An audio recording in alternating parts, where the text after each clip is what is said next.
why is there something like this here? That's for your uvula. In case I have to remove your uvula.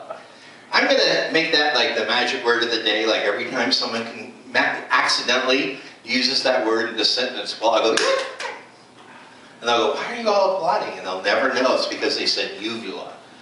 Oh, goodness. So I've been blogging lazily. I've been doing the lyrics to songs and posting the songs, and it's been really cool because it's really generated a tremendous amount of downloads to the songs. And even though they're downloadable for free, right where I'm posting them, people are going on iTunes and buying them. Really weird. God bless you. Bye, bye, bye. If you want to support this ministry, there's a place to do it on my website at www.PaisleyYankolovich.com. And I recently sent out the lyrics to Gambling Dreams. And here's the deal. Here's the deal. We're not supposed to toot our own horn and all, but when you write songs, and even after a year of being away from it, it seems like 100 years, so a couple years away from it, it seems like 400 years. I hear this stuff and I'm like, wow, that's really cool stuff. And I go, oh yeah, I wrote it.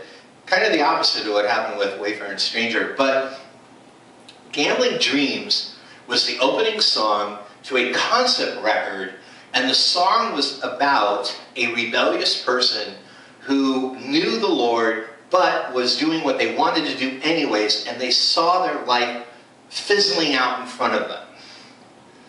And I've listened to the record, not just the song, but the whole record, Real Man. A funny thing, I wrote it. I've listened to it a million times, in my head at least, at night when I'm trying to sleep. And I've listened to the other 10 records that I have out. And certainly in the scheme of things, Real Man is my most well-behaved record. And, or one of my most well-behaved records, I should say. And in the things that I would point to as offensive in my music, like me using the F word on my last record, there's nothing on Real Man I would even remotely find offensive. There's nothing, anything even as weird or provocative as on Glee or High School Musical. And yet, when I sent out the lyrics with the link to the song, now a lot of times lyrics stand out weird by themselves, but with the song, you really get the context. And I've heard the song, and before, when I post this stuff, I check the MP3 to see if it still works on my website, and I listen to the song, and I listen to it, and I go, what was my intent? What was I thinking at the time? And now, 400 years later, what do I think of this? And what I think is what I thought at the time. I made my point. It's what I did. Right or wrong, that's the song I recorded. It happens to be one of my favorites. Happens to be one of my favorite songs I've done, so much so that I included it again in an extended version in Monsters. Someone wrote me saying that they didn't like the lyrics. Okay. I get something every time I do something. There's somebody somewhere who doesn't like something. Okay? I feel led in 2011, it seems, to repeatedly separate a worldview from a Christian view. Over and over again. I didn't say doctors were wrong. I said turning to doctors before Jesus is wrong. That's what I said. And I didn't say voicing your opinion is wrong tonight. I did say doing it through the filter of Christ, guarding your tongue, is what God calls us to. That will be the punchline. So I've already said I don't have to say it. Okay? Tonight's message is a believer's message. So if you're watching this and you're not a believer, you can click on, I don't know, find fornication, that's one of my favorites, or find my Valentine's Day sermon, that's really good too. But if you want to hear me bag on Christians for the next 40 minutes, stick around. All right, and you can donate to this ministry by going to www.PaisleyYankolovich.com, or just buy a shitload of downloads on iTunes. I don't care. It's all good. Anyways, God bless me. See, that's more offensive than anything on Gambling Dreams. What this person found offensive, okay? So I'm going to sing part of it because I was going to do it tonight, but I didn't. All right, so it goes, gambling dreams, gambling blessings, all through the night, always testing, to see what works, to see what sticks, what makes God move, what makes God tick. First off, I think I sound like Gordon Lightfoot, and I think that makes me sound really cool. I love this song, all right? And in my body of work, I think it sounds a lot different than a lot of the stuff that doesn't sound a lot different. I love this song. And on Real Man, it's done as a disco song of all things. You can dance to it. But the line that the person took offense to is, what makes God tick, is what upset her. This isn't about me talking about me all night or bagging on this person all night, but it really paints a picture of something I am very concerned about in Christianity. Are you ready? This isn't about judging Paisley. I could care less. I got so many downloads of this song. I made money off this baby. To me, it's a hit. It's a classic. It got airplay. I'm good. And you can dance to it. But, first off, is it wrong for me, Paisley Yankolovich, right here and right now, and say, I don't know about you guys, but I want to know what makes God tick? Is there anything blasphemous or wrong in me saying that? Of course not. In fact, is there someone in your life who doesn't already know the Lord, that if they came to you and said, hey, what makes God tick? What's behind all this? What makes God tick? You'd be like, oh, thank God. They're asking me about the Lord. If one of my kids came to me and said, what makes God tick? I mean, I get all the stories, I've heard all this, but what makes him tick? I think that was a great question. And in fact, when I wrote the song, that was the line that sold me that I had a good idea. But I was saying it from a rebellious point of view, saying, I already know the Lord, I already love the Lord, but I want to see what makes him move. I want to see what makes him tick. I want to push his buttons.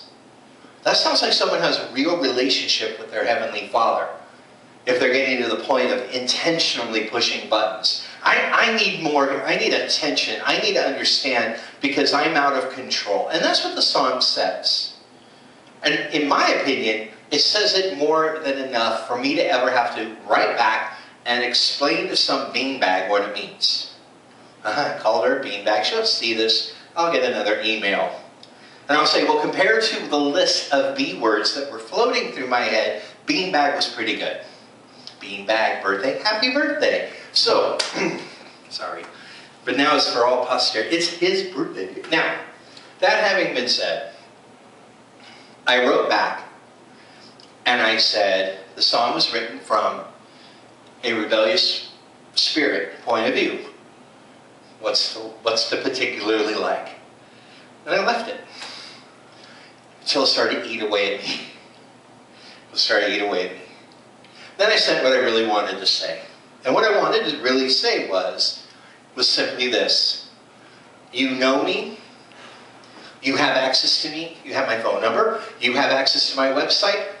I am more accessible than not just any recording artist I've ever met, but any minister I've ever met. I don't know anybody who's made themselves more accessible to meet with people, to talk with people, anytime, anywhere than I have. I've argued, prove your point. I'll be thrilled that there's someone else. But this is someone who has been to a show, that has seen people get touched by the Lord at my shows, that has seen people come to the Lord in my ministry, and still coming around again, firing off an email that says, I don't particularly like these lyrics. And I said, I want you to know that I was offended by that.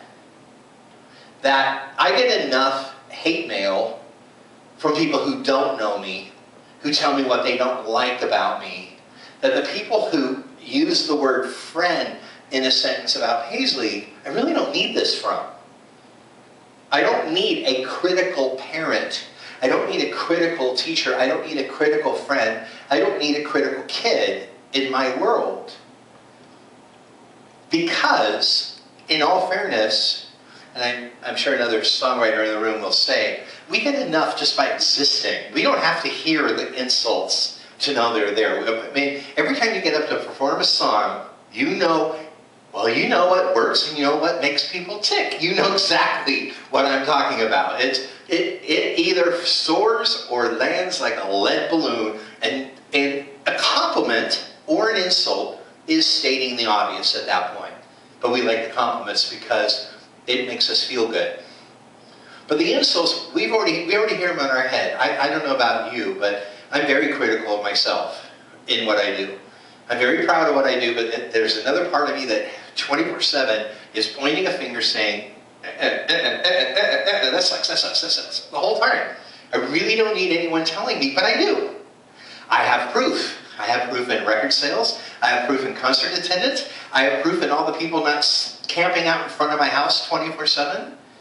I have proof of the fact that I'm not on the cover of People magazine. I have proof in all the hit records I never had. I have proof all over the place of everything I've ever said and done wrong in my career without the people who sit at my table pointing it out. This is not going to be the time to hammer out the difference between criticizing and helping. That comes from knowing the Lord and knowing how to speak to another person in Jesus. But there is a mindset that says, if you put yourself out there, you deserve what you get. And it's not in the Bible. Like, I wish I could make that face, because that would be the face I'd be making right, like, yeah, boy, you know, for some reason, if you leave your house and you are a singer-songwriter, they can say whatever they want to you, but if you leave your house and you do anything else that has nothing to do with performance, there's all kinds of rules and boundaries. If someone says to me, are you going to sing that awful song? And I turn around and say to them, are you going to open your big annoying mouth? I'm rude. I don't know what the difference is, but they sure do, and I think everyone else does too. Because it is a mindset that says, the rules are this way for these kind of people, and the rules are this way for these kind of people. All she said was she didn't particularly like the lyrics. Well, I didn't particularly like her email.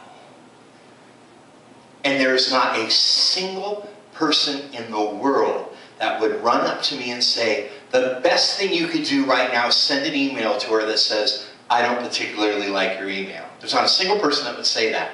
If I go and do it, they're going to go, that's Paisley. You know, it can only take so much, and then he snaps.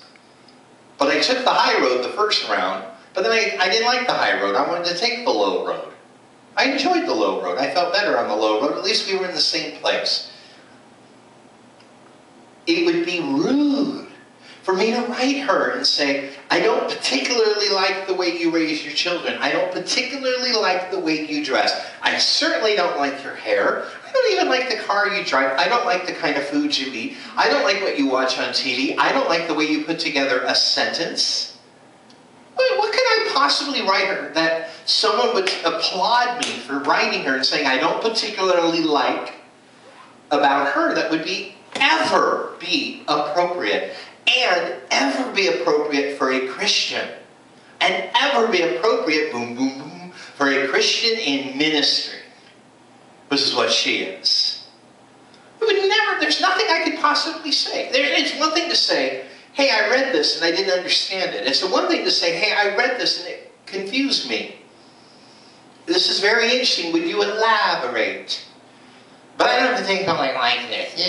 And fire it off. Well, you know what? I don't particularly like it, and I decided to let her know. And you know what? I haven't heard back. And you know what? I've gone 3 days without those annoying emails. Because every time I send out one of these freaking blogs, I get a freaking response, and every fourth one is an opinion. Oh, but you put yourself out there. Oh, did I? Did I? I don't know. I get blogs from other people. I get blogs from other ministers all the time. I have never once thought to give my opinion. And there's even crying. I am an opinionated fella. Ain't I? I've never once. And I found them offensive. I got a blog telling me there was no hell. And I didn't respond. That I'm going to admit to. No, give me a break.